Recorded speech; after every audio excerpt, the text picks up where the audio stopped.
कांग्रेसी नेता पूर्व उप मुख्यमंत्री सचिन पायलट ने मार्बल सिटी में जनसभा को किया संबोधित। रविंद्र रंगमंच मैदान पर कांग्रेस प्रत्याशी विकास चौधरी के समर्थन में जनसभा आयोजित। सचिन पायलट का 51 किलो की माला पहनाकर किया स्वागत अभिनंदन। सचिन पायलट ने जनसभा को किया संबोधित। पायलट ने कहा, भाजपा पार्टी के पास हिंदू मुस्लिम मंदिर मस्जिद के अलावा नहीं और कोई मुद्दे कांग्रेस करती है गरीब किसान मजदूर की बात। पायलट ने भाजपा के स्टार प्रचारकों को घेरते हुए कहा, कर्नाटक की जैसे बीजेपी के कई नेता राजस्थान में मंडरा रहे हैं। पायलट ने कहा, 100 सुनार की एक लुहार की। पायलट ने अपने संबोधन में कहा, कांग्रेस है बड़ी पार्टी, सभी को लेकर चले साथ। जनसभा में बड़ी संख्या में कांग्रेस के पदाधिकारी कार्यकर्ता सहित लोग रहे मौजूद। नए पुराने चेहरों को देखकर, हमारे पुराने पत्रकार साथियों को देखकर और इस चुनावी कार्यक्रम में मैं आपके बीच में आया हूं अपनी पार्टी के लिए, अपने उम्मीदवार के लिए वोट मांगने। आप सब बड़े समझदार लोग हो और किशनगढ़ वो इलाका है जो ऐतिहासिक इलाका है। यहाँ के नौजवानों की ऊर्जा की कोई तुलना नहीं कर सकता।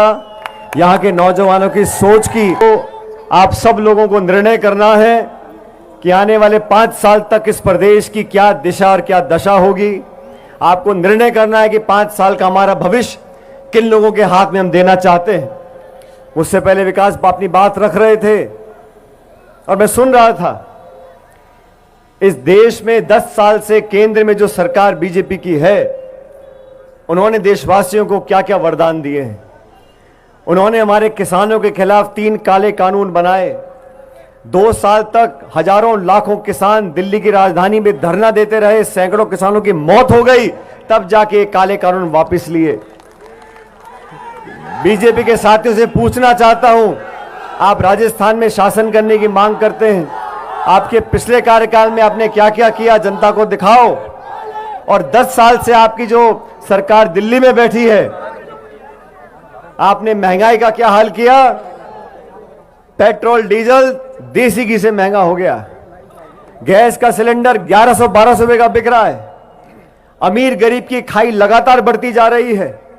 इस देश में जो हवाई अड्डे थे, रेलवे था, बंदरगाह थे, खान की कोयले की खदानें थी, बिजली घर था, सब औने पौने दाम में 2-5 लोगों को बेच दिया। और बीजेपी की सरकार बोलती है कि हम देश के 80 करोड़ लोगों को सस्ता खाना देंगे। वो रेवड़ी नहीं है। और हम लोग बोले हम गरीब जनता को पेंशन देना चाहते हैं, छात्रवृत्ति देना चाहते हैं, तो कहते अब रेवड़ी बांट रहे हो। जनता का पैसा अगर हमारी माताओं बहनों की जेब में जाता है, अगर वृद्ध आयु में किसी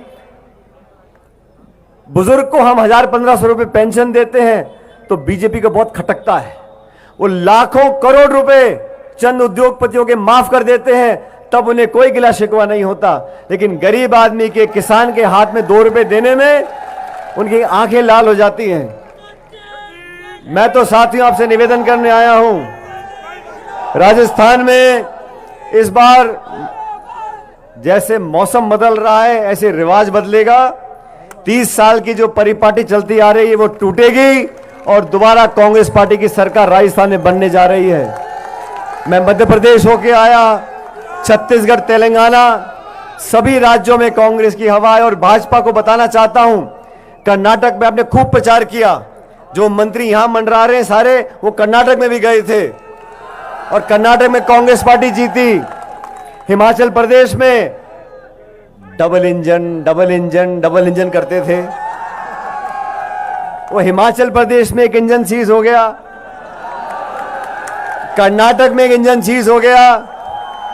आप 25 तारीख को हाथ का बटन दबा दो, हम दिल्ली। जनता बदलाव चाहती है, ऊब चुकी है उन घिसे पिटे भाषणों से। कांग्रेस वाले हम लोग बोलते हैं नौजवानों को ताकत देंगे, किसान को मजबूत करेंगे।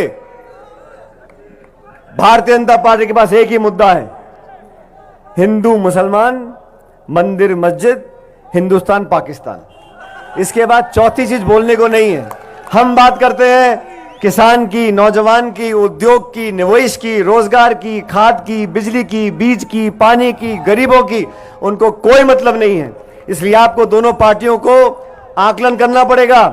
और एक बात और मेरे कान खोल के सुन लो, ये राजस्थान है, यहां मुख्य मुकाबला दो ही पार्टियों का होता है, बीजेपी और कांग्रेस में। और मुझे खुशी है हमारे बीच में हमारी पार्टी ने निर्णय लिया, एक नौजवान को मौका दिया है। और ये नौजवान जब संकट का समय आया तो थोड़ा घबरा रहा था। किशनगढ़ में फला बीजेपी का नेता आ रहा है, किशनगढ़ में फला बीजेपी का नेता आ रहा है, वो ये भाषण दे रहा है, वो ये कर रहा है। मैंने कहा तू चैन रख, शांति रख, कोई बात। मैंने कहा आप शांति रखो। मैंने कहा उन सबको आने दो, उन सबको भाषण देने दो, उन सबको अपनी बात रखने दो। सही समय आएगा, हम किशनगढ़ आएंगे। और अगर आपको मेरी बात ठीक लगे तो दोनों हाथ खड़े कर कर बोलना ठीक लगी, ठीक है। भाजपा के नेता आए, भाषण दिए, चले गए। एक आए, दो आए, तीन आए, चार आए। मैंने कहा कितने भी आओ, 100 सुनार की और 1 लोहार पार्टी के लिए वोट मांग के जाऊंगा, क्योंकि सरकार कांग्रेस पार्टी की बन रही है। किशनगढ़ में, अजमेर में, जहां जहां कांग्रेस पार्टी ने उम्मीदवार दिए, हम लोग कांग्रेस के कार्यकर्ता हैं और हम लोगों ने कांग्रेस के लिए संघर्ष किया। आप सब लोग इस बात के गवाह हो। 2013 से 18 तक बीजेपी के पास 163 विधायक थे, 200 में से 163, और मोदी जी प्रधानमंत्री बने थे। लोगों ने कहा अब तो दशकों तक कांग्रेस पार्टी आने वाली नहीं है। इतना प्रचंड बहुमत मिल गया भाजपा को, मोदी जी प्रधानमंत्री बन गए, भाजपा की सरकार राजस्थान में आ गई, अब कांग्रेस का भविष्य नहीं है। हमने कहा नहीं, हम सड़कों पर जाएंगे, धरने देंगे, जेलों में जाएंगे, लाठी खाएंगे, लेकिन कांग्रेस पार्टी को दोबारा जिंदा करेंगे।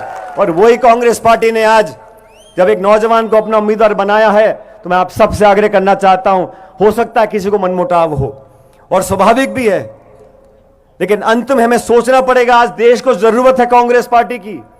कांग्रेस पार्टी एक बेहतर विकल्प 2024 में बनने जा रही है, लेकिन कांग्रेस को मजबूत करने के लिए साथियों, सरकार कांग्रेस पार्टी की बनानी जरूरी है। इसलिए पंजे के निशान पर मोहर लगानी है और कांग्रेस पार्टी के उम्मीदवारों को जिताना है। अभी विकास बोल रहे थे, नया परिवार हमने शामिल हुआ है। हमारा पुराना परिवार है, बड़ा परिवार है, और जिस रसोई में बर्तन ज्यादा होते हैं वहां ज्यादा टकराव भी हो जाता है। लेकिन हम सब संवेदनशील लोग हैं। हम प्रदेश, देश और किशनगढ़ का भला चाहते हैं। कांग्रेस पार्टी की सरकार बनने जा रही है, इसलिए मेरा आपसे भी निवेदन है, सारी बातें भूल जाओ। जाति, बिरादरी, गोत्र, धर्म, ये सारी बातें भूलो। कांग्रेस 36 कौमों की पार्टी है। मुझे आप लोगों ने कई बार आशीर्वाद दिया और इस क्षेत्र से मेरा विशेष लगाव है।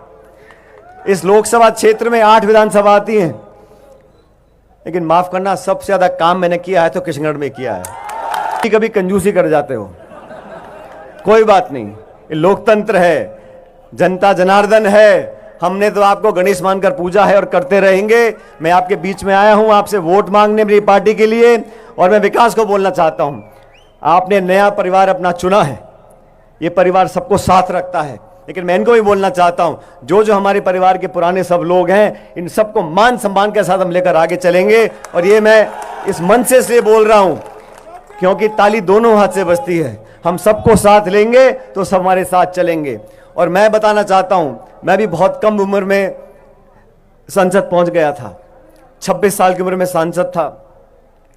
एक अलग सोच होती है नौजवान साथियों की, और हम अगर राजनीति में नौजवानों को अग्रिम पंक्ति पर लेकर नहीं आएंगे तो देश के साथ, उसके भविष्य के साथ हम न्याय नहीं कर रहे हैं। मैं किसी पार्टी की आलोचना नहीं करना चाहता हूं, लेकिन मैं फक्र से कह सकता हूं कि जब हम कांग्रेस पार्टी के अध्यक्ष थे और आज मैं कांग्रेस पार्टी में काम कर रहा हूं, हर मौके पर हमने नौजवानों को प्राथमिकता दी है, उनको आगे लाने का काम किया है। अभी मुझे नसीराबाद, अलवर, सीकर, कई जगह जाना है, लेकिन मैं धन्यवाद करना चाहता हूं विकास जी का, तमाम पार्टी के हमारे कार्यकर्ताओं का, कि आपने यहां आज मुझे आमंत्रित किया, मुझे मेरी बात बोलने का मौका दिया। और अभी चुनाव में मेरे ख्याल 5-7 दिन बचे हैं, 25 तारीख को वोट पड़ेंगे। लेकिन मैं मानता हूं कि आज जो कुछ अनिश्चितता थी किसी के मन में, मुझे पता नहीं सट्टा क्या बोलता है, लेकिन मैं इतना जानता हूं कि यहां की जनता यह बोल रही है कि कांग्रेस पार्टी जीतेगी और भारी बहुमत से जीतेगी।